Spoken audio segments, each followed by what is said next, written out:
ప్రభువైన యేసుక్రీస్తు నామంలో మీ అందరికీ ప్రైజ్ ద లార్డ్. ఈరోజు బైబిల్ గ్రంథం నుంచి కీర్తనలు 19వ అధ్యాయము 1-10 వచనాలు చదువుకుందాము. ఆకాశములు దేవుని మహిమను వివరించుచున్నవి, అంతరిక్షము ఆయన చేతి పనిని ప్రచురపరచుచున్నది.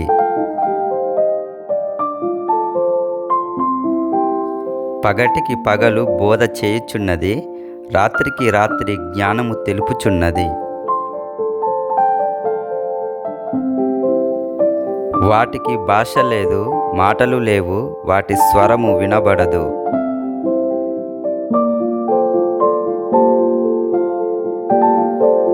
వాటి కొలనులు భూమి ఎందంతటా వ్యాపించియున్నది. లోక దిగంతముల వరకు వాటి ప్రకటనలు బయలు వెళ్ళుచున్నవి. వాటిలో ఆయన సూర్యునికి గుడారము వేసెను. అతడు తన అంతఃపురంలో నుండి బయలుదేరు పెండ్లి కుమారుని వలె ఉన్నాడు. శూరుడు పరిగెత్త నుల్లసించున్నట్లు తన పథమునందు పరిగెత్త నుల్లసించుచున్నాడు.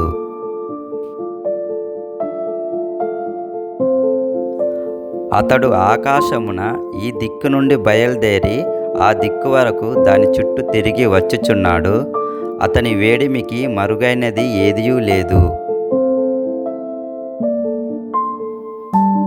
యెహోవా నియమించిన ధర్మశాస్త్రము యథార్థమైనది, అది ప్రాణమును తెప్పరిల్లజేయును. యెహోవా శాసనము నమ్మదగినది, అది బుద్ధిహీనులకు జ్ఞానము పుట్టించును. యెహోవా ఉపదేశములు నిర్దోషమైనవి, అవి హృదయమును సంతోషపరచును. యెహోవా ఏర్పరిచిన ధర్మము నిర్మలమైనది, అది కన్నులకు వెలుగిచ్చును. యెహోవా యందైన భయము పవిత్రమైనది, అది నిత్యము నిలుచును. యెహోవా న్యాయవిధులు సత్యమైనవి, అవి కేవలము న్యాయమైనవి. అవి బంగారు కంటేను, విస్తారమైన మేలిమి బంగారు కంటేను కోరదగినవి. తేనె కంటేను, జుంటి తేనె దారాల కంటేను మధురమైనవి. ప్రభువైన యేసుక్రీస్తు కృప మన అందరి ఎడల ఉండునుగాక. ఆమేన్.